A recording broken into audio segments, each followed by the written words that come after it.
नमस्कार दोस्तों, मैं हूं विष्णु पांडे और आज आपके लिए लेकर आया हूं हिंदी भाषा के प्रैक्टिस सेट का भाग 3।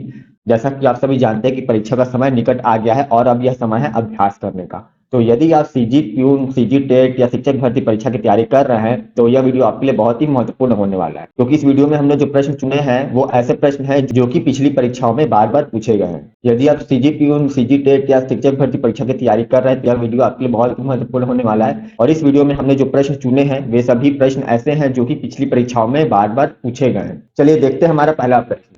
तुम्हें राम के आने तक प्रतीक्षा करनी होगी, इस वाक्य में तक कौन सा निपात है? देखिए, ये जो वाक्य लिखा है तुम्हें राम के आने तक प्रतीक्षा करनी होगी, तो यहाँ पे एक शब्द आप देख सकते हैं तक लिखा है। ये कौन सा निपात है? तो देखिए इसका सही उत्तर हो जाएगा सी, बलदायक निपात। देखिए कैसे पता चला। तो सबसे पहले तो हम जान लेते हैं कि निपात क्या होता है। तो देखिए ध्यान रखिएगा, हम किसी भी बात पर कभी कभी अतिरिक्त भार देने के लिए कुछ शब्दों का प्रयोग करते हैं। उन शब्दों को ही हम निपात कहते हैं। जैसे कि मैं अगर बोलूं कि तुम्हें यह काम करना ही पड़ेगा, ठीक है, तो जब मैं कह रहा हूं कि तुम्हें यह कार्य करना ही पड़ेगा, तो देखिए यहां पे मैं एक शब्द का प्रयोग कर रहा हूं। दो तरीके से बोलता हूं, तुम्हें यह कार्य करना पड़ेगा। दूसरा मैंने यह कहा कि तुम्हें यह कार्य करना ही पड़ेगा, मैंने यहाँ पे ही शब्द जोड़ दिया। अब देखिए शब्द से अतिरिक्त भार पड़ रहा है कि तुम्हें यह कार्य करना ही पड़ेगा। तुम्हारे पास और कोई चारा नहीं है। मैं वहां पे क्या दे रहा हूँ? वहां पे एक बल दे रहा हूँ।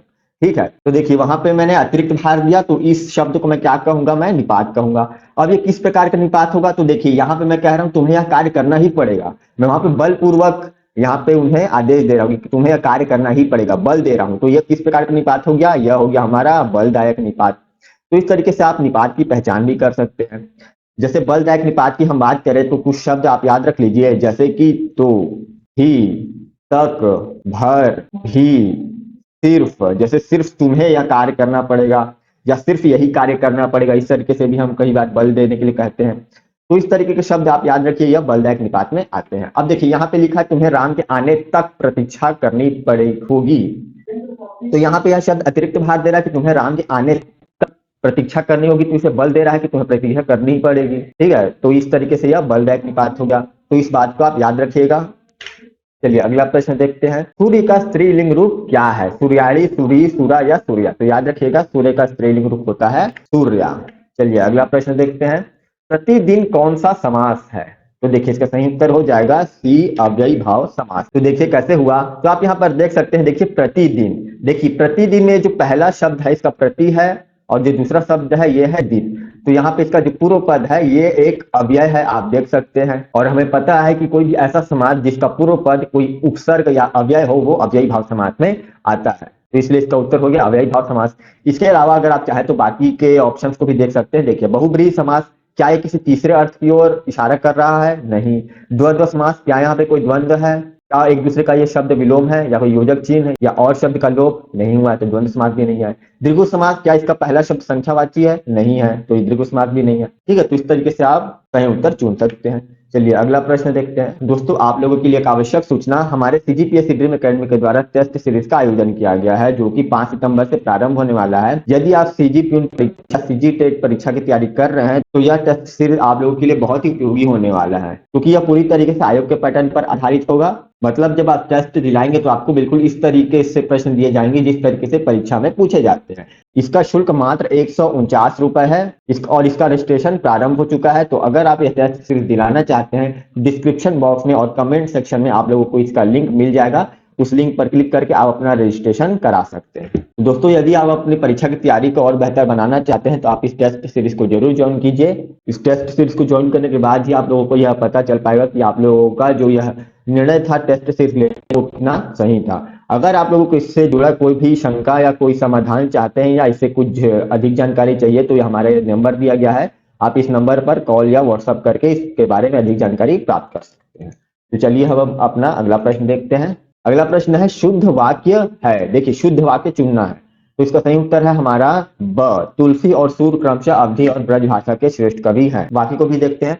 तुलसी और सूर ब्रज भाषा और अवधि के श्रेष्ठ कवि है। देखिए यहाँ पे एक तरीके से देखा जाए तो सही लग रहा है, लेकिन यहाँ पर दो इंसान है तुलसी और सूर, और दोनों के बारे में यहाँ बताया गया है कि कौन कौन से भाषा के कवि हैं, तो ब्रज भाषा और अवधि। अब देखिए यहाँ पे ये समझ में आ रहा है कि ये जो ब्रज भाषा है ये तुलसी का बताया गया है कि सूर का बताया गया है, क्योंकि हो सकता है बदल कर लिखा गया हो। ठीक है, लेकिन यहाँ पे आप देख सकते हैं तुलसी और सूर यहाँ पे क्रमशः लिखा है। क्रमशः मतलब हमको एकदम समझ में आ गया कि क्रमशः मतलब पहले वाला पहले का है और ये जो दूसरे वाले का ये दूसरा है। तो तुलसी का हो गया अवधि और सूर का हो गया ब्रज। लेकिन यहाँ पर देखिए यहाँ पे उल्टा लिखा था और हमें पता नहीं चल पाता। तीसरे वाले को अगर हम देखें, तुलसी अवधि के श्रेष्ठ कवि हैं और ब्रज भाषा के, तो देखिए ये अशुद्ध है। तुलसी अवधि के श्रेष्ठ कवि और ब्रज भाषा के क्या फलाना ठिकाना नहीं पता चल रहा है। ठीक है, अगला सूर और तुलसी ब्रज भाषा और अवधि के श्रेष्ठ कवि है। देखिए सूर और तुलसी ब्रज भाषा और अवधि के श्रेष्ठ कवि है। ऐसे लग रहा है जैसे तुलसी ब्रज भाषा ये एक ही शब्द है इस तरीके से, तो ये भी अशुद्ध है, इस तरीके से नहीं लिखा जाता। तो याद रखिएगा ये ब वाला हमारा सही उत्तर होगा। चलिए अगला प्रश्न देखते हैं, देशभक्ति कौन सा समास है? तो देखिए इसका सही उत्तर हो जाएगा हमारा तत्पुरुष समास। कैसे हुआ? देखिए अगर आप इसका समास विग्रह करेंगे देशभक्ति का तो यह हो जाएगा देश की भक्ति। ठीक है, या देश के लिए भक्ति अगर बोले तो भी सही है। तो देश की भक्ति हम देख सकते हैं यहाँ पे एक कारक चिन्ह का लोप हो रहा है और जहां भी कारक चिन्ह का लोप होता है वहां पे तत्पुरुष समास होता है। इसके अलावा अगर आप चाहें तो बाकी ऑप्शन भी देख सकते हैं। देखिए यहाँ पे कहीं पे विशेषण या विशेष्य का संबंध है क्या? नहीं। द्वंद्व समास, कहीं पे द्वंद्व उत्पन्न हो रहा है, दोनों शब्द एक दूसरे के विलोम है क्या? या और शब्द की यहाँ पे लोप हुआ है क्या? नहीं। द्विगु समास, क्या ये पहला शब्द संख्यावाची है? नहीं।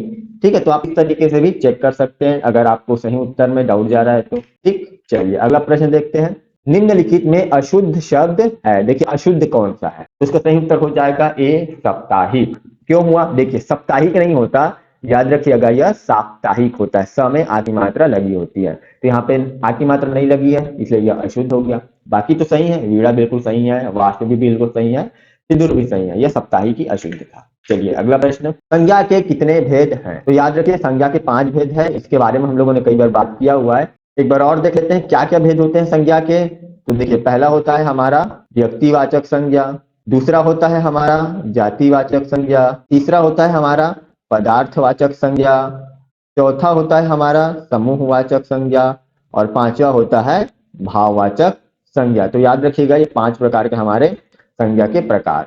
ठीक है, परीक्षा में कभी कभी ये पूछता है। देखिए चपरासी परीक्षा में तो आसान से ही प्रश्न पूछेगा, तो ये हमें आसान वाले प्रश्नों को भी देखना है। और अगर आप शिक्षक भर्ती परीक्षा की तैयारी कर रहे हैं तो उसमें लेवल थोड़ा सा ज्यादा होता है कि उनके मुकाबले, तो हम उस तरीके के प्रश्न भी यहाँ पे प्रैक्टिस करेंगे। अगला प्रश्न देखते हैं यहाँ पे, निम्नलिखित में शुद्ध वाक्य कौन सा है?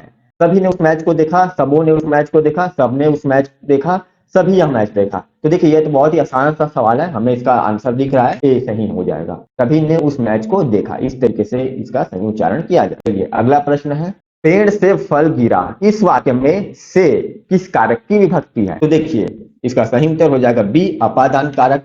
देखिए हम पहले भी पढ़ चुके हैं, मैं एक बार और बता देता हूं क्या होता है कि देखिए पेड़ से फल गिरा, यहाँ पे ये जो शब्द है से, हमें पता है कि यह किसका होता है। यह एक तो करण कारक में भी आता है और दूसरा अपादान कारक में भी आता है। तो देखिए करण कारक में कब आता है? जब जुड़ाव का भाव हो, और अपादान में कब आता है? जब वहां पे अलग होने का भाव हो। तो देखिए यहाँ पे हम देख सकते हैं पेड़ से फल गिरा, जो फल है वह पेड़ से अलग हो रहा है। ठीक है, क्या पेड़ के साथ जुड़ाव हो रहा है? नहीं, पेड़ से वह अलग हो रहा है। तो कभी भी से शब्द जब इस तरीके के भाव के साथ आए, जहां पे कोई एक चीज दूसरी चीज से अलग हो रहा हो, तो वहां पे क्या होता है? अपादान कारक होता है। इस बात को याद रखिएगा।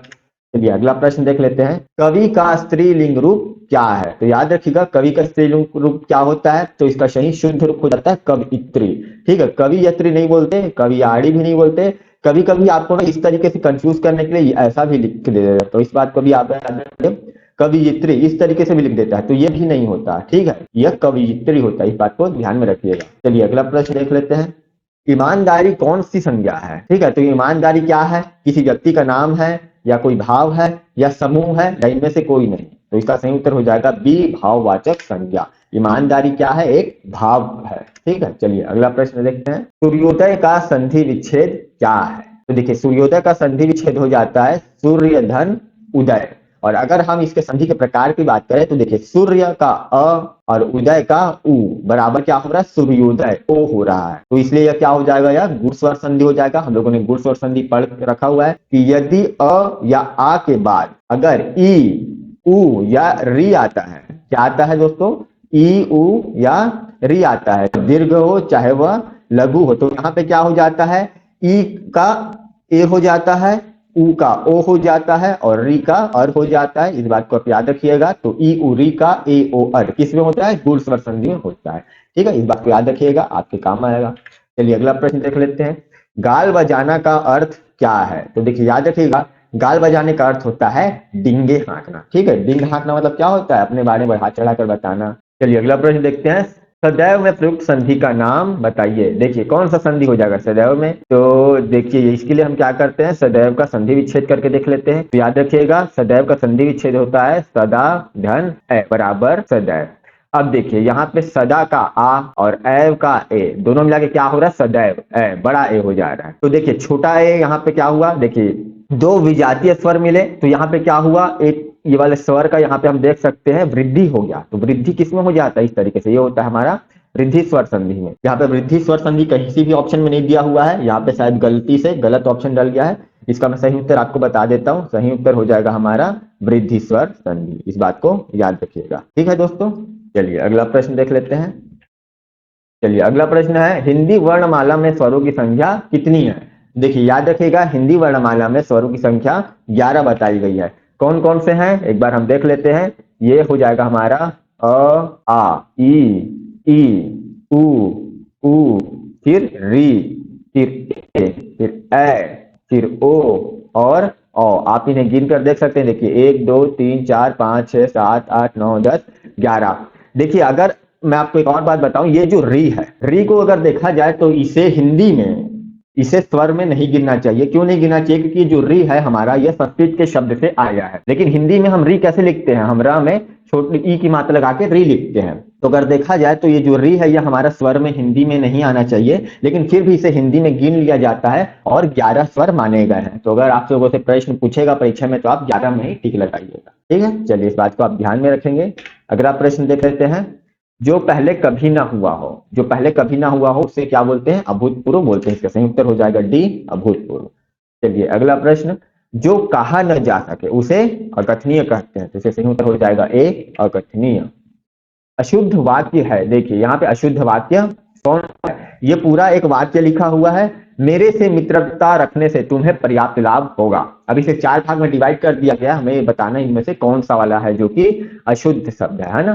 तो देखिए मेरे से मित्रता पहला, दूसरा है रखने से, तीसरा तुम्हें पर्याप्त, चौथा लाभ होगा। तो कौन सा आपको शब्द गलत लग रहा है? तो यहाँ पर देखिए इसका सही उत्तर हो जाएगा ए वाला जो है, मेरे से मित्रता नहीं होता, मुझसे मित्रता होता है। मुझसे मित्रता रखने से तुम्हें पर्याप्त लाभ होगा, इस तरीके से होना चाहिए। ठीक है, तो इस बात को आप ध्यान में रखेंगे। चलिए अगला प्रश्न देखते हैं। मौखिक का विलोम शब्द क्या है? तो देखिए इसका उत्तर तो आपको पता होगा, मौखिक का होता है लिखित हो जाता है। चलिए देखिए अगला प्रश्न है, सन्यासी का विलोम शब्द है। देखिए सन्यासी का विलोम शब्द होता है गृहस्थ। सन्यासी का मतलब क्या होता है? जिसका परिवार नहीं होता, वे शादी वगैरह भी नहीं करते हैं। गृहस्थ का क्या होता है? परिवार होता है, वे पारिवारिक जिंदगी जीते हैं। ठीक है, तो एक दूसरे के ये विलोम होते हैं। तो दोस्तों आज के लिए इतना ही। अगर आप लोगों को यह वीडियो पसंद आया और इस तरीके के आप आगे भी वीडियोस देखना चाहते हैं तो आप इस चैनल को सब्सक्राइब जरूर कर लीजिए और बेल आइकन पर भी क्लिक कर लीजिएगा ताकि आपको नोटिफिकेशन मिल सके, क्योंकि इस तरीके की वीडियोस हम लगातार लाते रहें। अगर आपको कुछ डाउट है या आप कुछ पूछना चाहते हैं, आप चाहते हैं किसी अन्य टॉपिक पे हम वीडियोस बनाए, तो आप हमें कमेंट करके जरूर बताइए।